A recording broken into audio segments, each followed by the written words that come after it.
Bendiciones, corderitos, que el Señor les bendiga. Muy contento de estar nuevamente con ustedes en una nueva clase. En este caso vamos a hablar del diezmo. Con esta clase cerramos la serie de 3 materias que tienen que ver con lo financiero que vimos anteriormente, primicias, ofrendas. Hoy vamos a ver el diezmo. Anoten allí como título qué es el diezmo. Y como siempre, les recuerdo, cuando queremos ver las primeras cosas de todos, vamos al libro de Génesis, que es el libro de los principios. Entonces, para esta clase vamos a comenzar de lleno leyendo en el libro de Génesis, capítulo 14, versículo 20. Y dice la palabra de Dios. Vamos a leer del 18 en adelante. Entonces, Melquisedec, rey de Salem y sacerdote del Dios Altísimo, sacó pan y vino y le bendijo, diciendo: bendito sea Abraham del Dios Altísimo, creador de los cielos y la tierra. Y bendito sea el Dios Altísimo, que entregó tus enemigos en tu mano. Y le dio a Abraham los diezmos de todos. Acá estamos hablando de un suceso muy importante. Es la primera vez que aparece en la palabra de Dios la palabra diezmo.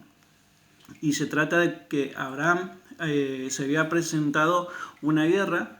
Entonces él había salido victorioso y regresa a la ciudad de Salem, pero no viene con las manos vacías, viene con el botín de guerra.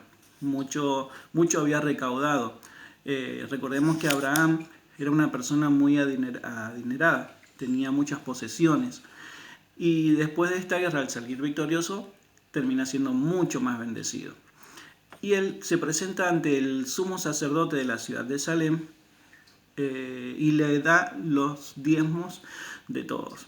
¿Por qué es importante este versículo? Primero, a ustedes anoten allí, es importante este versículo porque nos habla, como les dije recién, la primera vez en la palabra de Dios que aparece la palabra diezmo, y esto está antes de la ley. ¿Por qué aclaro esto? Porque se presenta hoy en día una controversia y hasta una contienda, diría yo, si el diezmo es obligación, si es parte de la ley, o si no tenemos que diezmar más por estar en los tiempos de la gracia. Y es entre otras cosas, lo que vamos a aprender en esta clase. Anoten allí, la palabra diezmo viene del hebreo maaser, que es M-A-A-S-E-R, maaser, y significa la décima parte.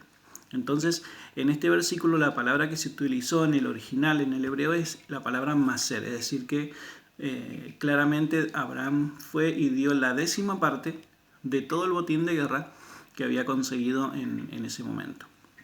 En el caso de que leyésemos la palabra diezmo en el Nuevo Testamento, recordemos que fue escrito en griego, por lo tanto allí es decató, con K de kilo, decató, y también significa la décima parte.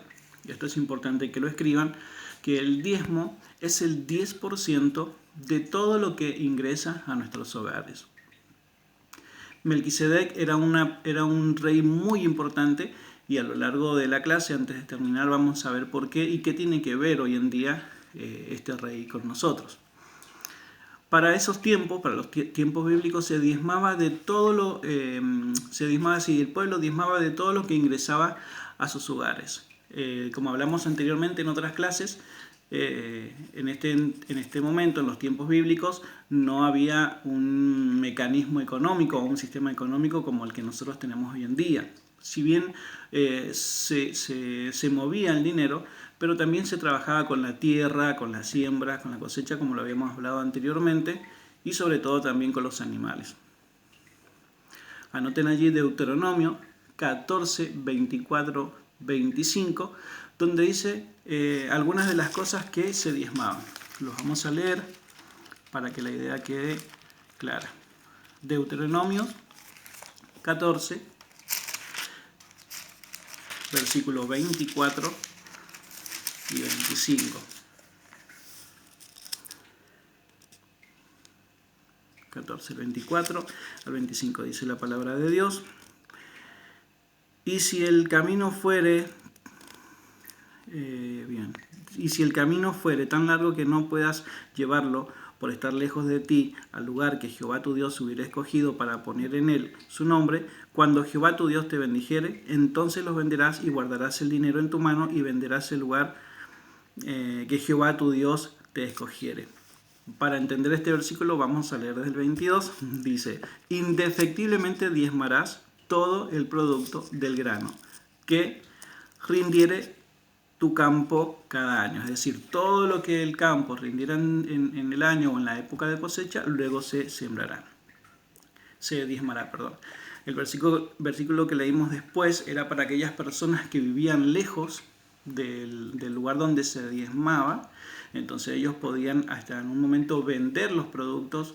Por ejemplo, si cosechaban, podían vender la cosecha y no en este caso diezmar la 10ª parte de la cosecha como muchos lo hacían, sino diezmar el dinero que valía eso. Personas podían entonces diezmar el 10% de sus animales, el 10% del grano, el 10% de sus cosechas, o en este caso, como leímos, si le era muy difícil llevar todo esto, venderlo y entregar la 10ª parte al Señor. Vamos a anotar lo siguiente. En el capítulo 18, versículo 20 del libro de Números, Dios manda a Moisés a que todos los diezmos sean entregados a la tribu de Leví. ¿Por qué los diezmos se le entregaban a la tribu de Leví? Primero recordemos que el pueblo de Israel estaba compuesto por 12 tribus, 12 familias, ¿sí? José es hermano de 12 personas y cada uno de ellos forma una familia distinta y ellos fueron los que en algún momento fueron llevados cautivos a Egipto. En Egipto se multiplican, se genera una multitud incontable. Todos ellos, después de salir de Egipto, van a la tierra prometida. Y Dios les reparte la tierra prometida, le estoy haciendo la historia corta. Dios les reparte la tierra prometida a los 12 hermanos, o a las 12 descendientes, mejor dicho, o a las 12 familias. La familia de Leví era la familia encargada de levantar el tabernáculo, de cuidar el tabernáculo, que en clases anteriores vimos que era, si no cualquier cosita me escriben al celular, y no tenían tierras. Era como que la tierra prometida fue dividida en 11 provincias y ellos se quedaron sin ninguna provincia. ¿Por qué? Porque el trabajo de los levitas era estar todo el tiempo en el templo. Hoy en día viene a ser como nuestro pastor. El trabajo de nuestro pastor es dedicarse a la obra, dedicarse a la iglesia. Por eso tal vez hoy hay muchos pastores que se dedican directamente a la iglesia y no tienen un trabajo secular como muchos de nosotros tenemos. En iglesias también que son numerosas o iglesias que son bastante grandes, no solo el pastor se dedica de lleno a la fe o a vivir de esta manera, trabajando y cumpliendo horas para la iglesia, sino que también tiene un grupo de colaboradores que pueden ser pastores o copastores, ancianos o como la iglesia tenga su jerarquía. Por ejemplo, si tuviésemos en nuestra iglesia ya el canal de televisión, hay muchas horas para trabajar en eso, no es que se hace en un ratito. Entonces las personas pueden trabajar para eso y con los diezmos y con las ofrendas de la iglesia se les paga un sueldo a esas personas. Era eso lo que Dios estableció en ese momento para el pueblo de Leví, para la tribu de Leví, y hoy en día es lo que Dios establece para sus sacerdotes de hoy en día. Para los pastores, en ocasiones para maestros o diferentes ministerios. Bueno, nadie más podía tocar lo que tenía que ver con el tabernáculo, solamente lo podía hacer el pueblo de la tribu de Leví. Entonces, todos los demás tenían sus trabajos y diezmaban y ellos se encargaban de trabajar en la iglesia y su sueldo, por decirlo de alguna manera, era el diezmo de los demás. Vamos a hablar un poco del diezmo y el contexto histórico o cómo se veía el diezmo en 3 etapas. Ustedes anoten allí que el diezmo nunca no se manejó siempre igual. Se manejó o se divide para estudiar la palabra de Dios en el diezmo. Antes de la ley, que como ustedes ya aprendieron son los 5 primeros libros de la Biblia, el diezmo después de la ley, que es cuando viene el tiempo de gracia, que es después del sacrificio de Cristo, y el diezmo, perdón, no sé si me equivoqué, diezmo antes de la ley, diezmo en la ley y diezmo en el tiempo de gracia. Bueno, yo les voy a mostrar ahora en el pizarrón, vamos a hacer un cuadrito para que esto sea mucho más entendible. Bien, entonces el diezmo bajo la ley, antes de la ley es lo que vamos a ver primero. Como leímos anteriormente en Génesis, en el capítulo 14, versículo 20, tenemos el diezmo antes de la ley. Como primer punto importante, es un tipo de diezmo temporal. Perdón, sí, un tipo de diezmo temporal. ¿Por qué un tipo de diezmo temporal? ¿Qué significa esto? Según la ley, dice el libro de Hebreos, que cuando cambia la ley también cambia el sacerdocio. Y en este momento el sacerdote que teníamos es Melquisedec. Perdonarán mi letra. Melquisedec. Entonces Melquisedec no fue un sacerdote eterno, sino fue un sacerdote por un tiempo específico. Se recibió el diezmo, o Abraham le dio el diezmo, porque Melquisedec lo bendijo. Entonces, en este tipo de diezmo, antes de la ley, tenemos el diezmo como una bendición, ¿sí? Pero algo muy importante a destacar acá, que de la mano de Melquisedec, Abraham recibió pan, ¿sí? Recibió pan y también recibió vino. Y en la palabra de Dios, recordemos que el pan significa la palabra, ¿sí? La palabra en sí. Vamos a ponerlo acá. Representa la palabra, ¿sí? La palabra de Dios es el pan que alimenta nuestro espíritu. Y el vino representa al Espíritu Santo, ¿sí? Entonces, nosotros hoy en día tenemos una iglesia, vamos a corregir acá, palabra, bien, tenemos una iglesia, un templo donde recibimos palabra y donde recibimos también bendiciones del Espíritu Santo. Entonces, Abraham, cuando diezma, no lo hace por una obligación, sino lo hace por agradecimiento, ¿sí? Lo hace por agradecimiento. Acá nosotros tenemos que razonar y analizar que en el Génesis 14 la ley todavía no había aparecido. Recordemos que la ley, vamos a anotar, fue entregada en el monte Sinaí. ¿Sí? En el monte Sinaí. Que de acá a acá pasaron muchísimos años, ¿sí? Alrededor de casi 1000 años pasaron de acá a acá.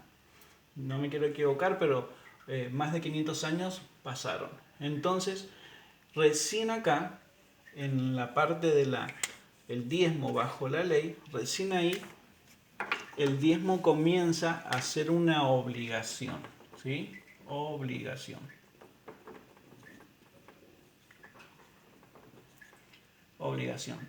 Si acá el sacerdote era Melquisedec, acá bajo la ley el sacerdote o el sacerdocio era el sacerdocio de Aarón, porque Dios elige a Aarón como el sumo sacerdote y todos sus hijos que eran los levitas, ¿sí?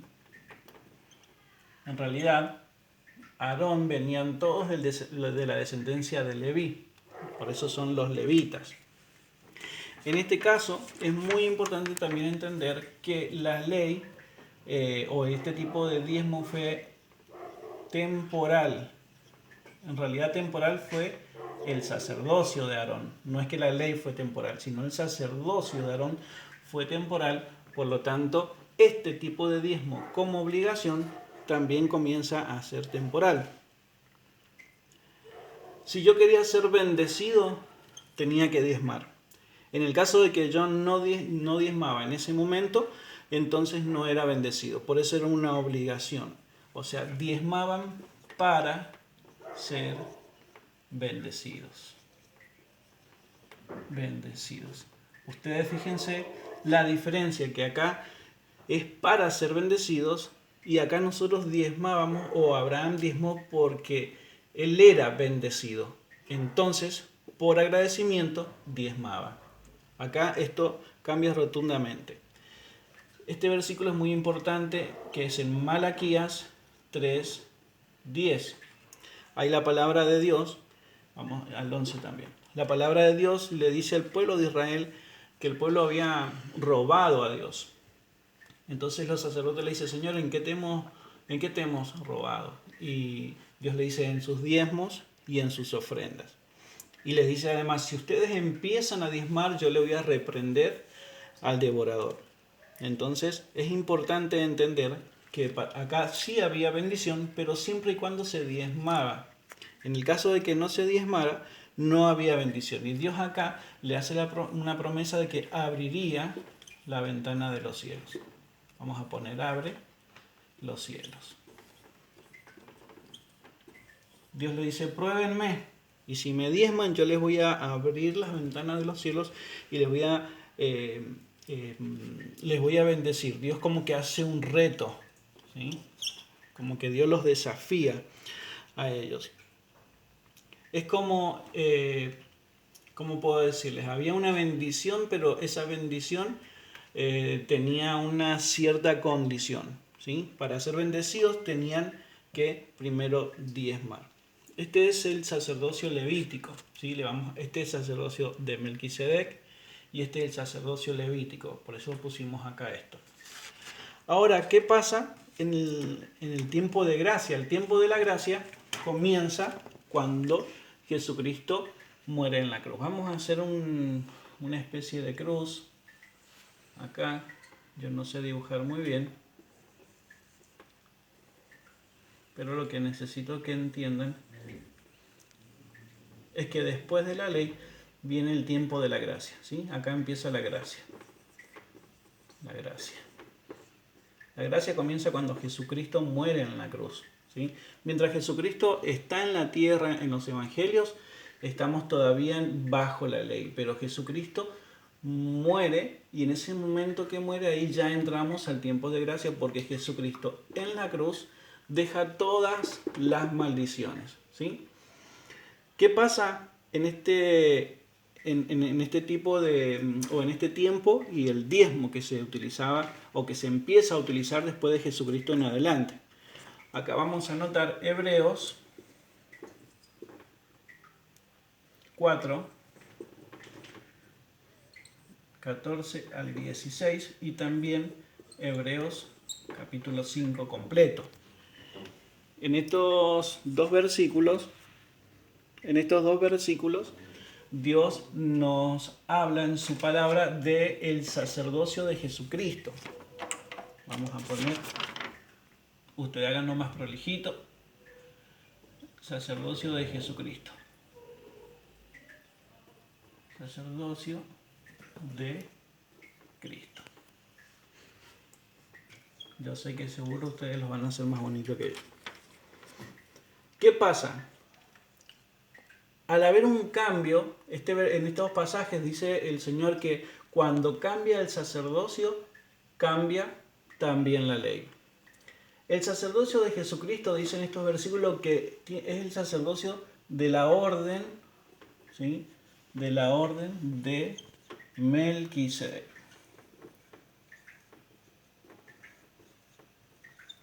¿Qué significa de la orden de Melquisedec? Que el sacerdocio de Jesucristo va a tomar las características no del sacerdocio levítico, sino va a tomar las características del sacerdocio de Melquisedec, ¿sí? Entonces, en el sacerdocio de Melquisedec se diezmaba porque Dios bendijo a Abraham, ¿sí? Entonces acá nosotros vamos a diezmar porque Dios nos bendice, ¿sí? Vamos a diezmar porque Dios nos bendice. Es decir, que va a ser un reconocimiento. Cuando ustedes cobren su sueldo, ¿sí? Cuando ustedes ingresen dinero a su casa, reconocimiento, ¿sí? es lo que nosotros hacemos es reconocer que el Señor ha sido nuestro sustento, que el Señor es nuestro pastor, como dice el Salmo 23, y que nada nos falta. Entonces es por eso que diezmamos, ¿sí? Acá se diezma por amor, ¿sí? Si nosotros amamos a Dios, si nosotros amamos la obra, amamos la iglesia, vamos a diezmar por amor. A diferencia de antes de la ley, de la ley, que se diezmaba hasta yo diría por miedo, ¿sí? Porque si yo no diezmaba, acá venía una maldición, que esto es muy importante, que no lo anotamos. Si yo no diezmaba, había maldición.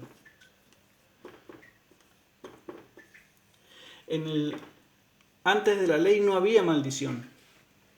Durante la ley hay una maldición. Dice, malditos seréis con maldición porque ustedes me han robado. Dice este versículo, Malaquías 3. Pero, como dije recién, cuando Jesucristo muere en la cruz, todas las maldiciones quedan en la cruz. Es como un colador, como un tamiz. Y para acá, para el tiempo de la gracia, la maldición no puede pasar. Queda todo acá. Isaías 53:5 dice que Él se llevó nuestros dolores y nuestras maldiciones. Pero no dice nada de que las bendiciones hayan quedado en la cruz también, sino que acá pasa toda la bendición. Por eso es que Dios a nosotros nos bendice. Por eso es que diezmamos por agradecimiento. Sí es verdad que si diezmamos vamos a recibir una mayor bendición, más bendición, más bendición. ¿Por qué? Porque recordemos que Malaquías nos dice que probadme en esto, si ustedes me diezman yo le daré mayores bendiciones. Entonces esa promesa sigue vigente, ¿sí? Entonces hay también abertura de cielos. Abre los, está bien, los cielos, ¿sí? Entonces también se abren los cielos, pero no por obligación, sino se abren por bendición, por amor de Dios hacia nosotros y porque nosotros hemos diezmado por ese mismo amor. Dios también nos reta y también nos da una promesa, que la misma promesa que le daba al pueblo de Israel, que iba a reprender al devorador. ¿Sí? Reprender al devorador. ¿Qué sería reprender al devorador? Muchas veces nosotros recibimos nuestro sueldo, recibimos nuestro sueldo y ese devorador se lleva nuestras bendiciones. No nos alcanza el dinero, se nos rompe la ropa que compramos, ¿sí? Vamos a hablar de devorador. Entonces lo que hace Dios es reprender a todas esas cosas, ¿sí? La tarjeta de crédito se chupa todo lo que nosotros hemos cobrado, las deudas, el fiado, y todo eso es un espíritu. Pero la palabra de Dios nos habla de que el Señor iba a reprender a ese devorador, y a la luz de la palabra tenemos diferentes devoradores también, espíritus devoradores. Vamos a ver en Joel, lo hice al revés, Joel 2:25 aparecen las langostas que devoraban. En Génesis 41 tenemos las vacas flacas que devoraban. Ustedes allí en sus apuntes pongan Joel, langostas, en Génesis pongan las vacas. Hay moscas, ¿sí? Que son espíritus también en formas de moscas. Y esto está en Salmo 78, 45. Esto es muy importante que lo tengan. Bestias son espíritus devoradores, que la palabra le llama bestias. Esto está en Salmo 80, 13. Y hay otros más. Tenemos el fuego, tenemos los extraños, tenemos fieras del campo, tenemos aves, ¿sí? Y la religiosidad. También son distintos espíritus devoradores. A ver el último punto, pero es importante que anoten en su cuaderno este cuadro que es muy lindo para entender la diferencia del diezmo antes de la ley como una bendición que tuvo Abraham con Melquisedec, Luego, bajo la ley, donde ya era una obligación, donde ya era un robo a Dios si nosotros no diezmábamos. Y lo último y lo más lindo, en el tiempo de la gracia, que gracia, valga la redundancia, a lo que hizo Jesucristo en la cruz del Calvario, todas las maldiciones se eliminan de nuestra vida, ¿sí? Y lo que viene a nuestra vida son las bendiciones, y justamente son las mismas bendiciones que recibía Abraham antes de la ley. Hay un pasaje donde dice que nosotros somos hijos de Abraham y por lo tanto tenemos que hacer las obras que hacía Abraham. Entonces nosotros vamos a diezmar porque recibimos pan y porque recibimos vino en nuestra casa espiritual, ¿sí? En la iglesia nosotros recibimos palabra. Entonces es importante que nosotros reconozcamos a nuestros sacerdotes, que ellos son los que a nosotros nos dan pan y nos dan vino. Si nosotros necesitamos un consejo, sabemos que llamamos a nuestros pastores, llamamos a nuestros líderes o asistimos a la iglesia y allí recibimos bendición, consejos, ayuda. Entonces, diezmar es una manera de reconocer eso en ellos. No solamente para el sueldo de los pastores, sino también con el diezmo, con las ofrendas. Lo que nosotros hacemos es pagar los impuestos, pagar el alquiler, hacer arreglos en la casa de Dios. Entonces nosotros tenemos que entender que es nuestra casa, que nosotros somos una familia, y en una familia que funciona bien, todos aportamos para la obra. No es que alguien se vaya a enriquecer con esto. Dios, si a nosotros nos promete que la iglesia va a crecer en personas, no es que al pastor o a las personas que trabajen 100% para la obra se le va a subir y que tengan un sueldo extraordinario. Siempre se le va a dar un sueldo digno, acorde, y todo lo demás va a ser también para el mantenimiento de la casa de Dios, ya sea alquiler, arreglos, sillas o lo que sea necesario. Vamos al último punto. Bien, como último punto y título pongan el sacerdocio de Jesucristo. Y anoten lo siguiente, por favor. Hoy en día nuestro sumo sacerdote es Jesucristo, según la orden de Melquisedec, Por lo tanto, las características de nuestro diezmo hoy en día son las mismas características que encontramos en Génesis 14 con el diezmo de Abraham, ¿sí? Es decir que, 2 puntos. Punto número 1, no diezmamos por miedo a la maldición, sino por agradecimiento. Punto número 2, donde recibimos bendición por parte del sacerdote o el ministro, vamos a poner en este caso, que es o nuestro pastor, si hay otro, en algún momento otro ministro como un apóstol, ese sería el lugar. ¿Y dónde sería? En la iglesia, ¿sí? Nuestra casa.